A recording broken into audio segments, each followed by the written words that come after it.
নমস্কার বন্ধুরা, ডোনার রান্নাঘরে আপনাদের সকলকে স্বাগত জানাই। আজ মামনি বানিয়েছেন খাজা। এটাকে অনেকে জিবে গজাও বলে থাকেন। আর জিবে গজা মানেই তো পুরি। পুরি না গিয়েই খুব সহজেই বানিয়ে ফেলুন এই মজাদার খাজা। এর জন্য প্রথমে মামনি 2 কাপ ময়দা নিয়ে তার মধ্যে সামান্য লবণ এবং হাফ কাপ গলানো ঘি দিয়ে ভালো করে মিশিয়ে নিয়েছেন। মামুনি বললেন, ময়ান যত ভালো হবে খাজা ততই মুচমুচে হবে। ময়দাটা যখন এই রকম হাতের মুঠোর মধ্যে এসে যাবে এবং হালকা চাপ দিলেই বালির মতো ঝুরঝুরে হয়ে পড়বে, তখন বুঝতে হবে ময়ান ঠিক হয়েছে। এরপর অল্প অল্প জল দিয়ে একটা শক্ত ডো বানিয়ে নিতে হবে। এরপরে এটাকে আধ ঘন্টা ঢাকা দিয়ে রেস্টে রাখলেন। এই সময়ে 1 কাপ চিনি, 1 কাপ জল এবং 2টো এলাচ দিয়ে একটা চিনির শিরা বানিয়ে নিলেন। শিরাটা একটু ঘন এবং চটচটে হবে। এরপর ময়দাটার ঢাকনা খুলে আবার ভালো করে মেখে নিলেন। তার থেকে কয়েকটা লেচি কেটে রাখলেন। এর থেকে একটা একটা করে লেচি নিয়ে এরপরে বেলুনির সাহায্যে পাতলা রুটির মতো বেলে নিলেন।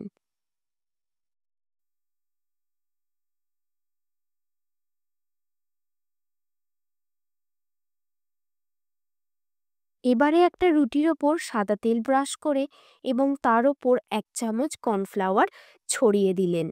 এরপর ওই রুটির ওপর আবার একটি রুটি দিয়ে তেল এবং কর্নফ্লাওয়ার লাগিয়ে দিলেন।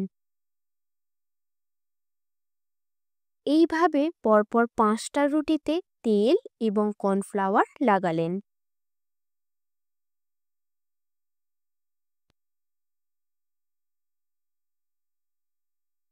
এরপর উনি সমস্ত রুটিগুলোকে এইভাবে রোল করে নিয়ে ছুরির সাহায্যে পিস পিস করে কেটে রাখলেন। পিস করা লেচিটাকে এইভাবে চাপ দিয়ে জিভের মতো শেপ দিয়ে নিলেন। এর জন্যই এর নাম জিবে গজা।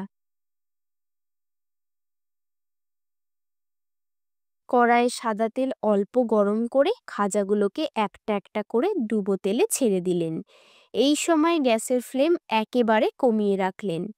একটা সময় খাজাগুলো তেলের উপর ভেসে উঠলে গ্যাসের আঁচ বাড়িয়ে ভালো করে উল্টে পাল্টে ভেজে তুলে নিলেন।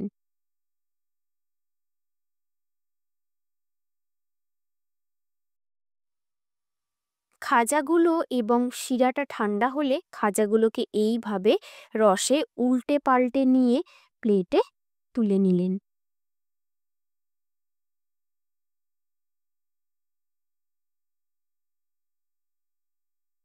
এখন বুঝতে পারছেন তো কত সহজেই বানানো যায় আমাদের ভীষণ প্রিয় খাজা বা জিবে গজা। আপনারা অবশ্যই জানাবেন আমার মামনির তৈরি খাজা আপনাদের কেমন লাগলো। আর ভিডিওটি ভালো লেগে থাকলে অবশ্যই লাইক, শেয়ার এবং কমেন্ট করবেন।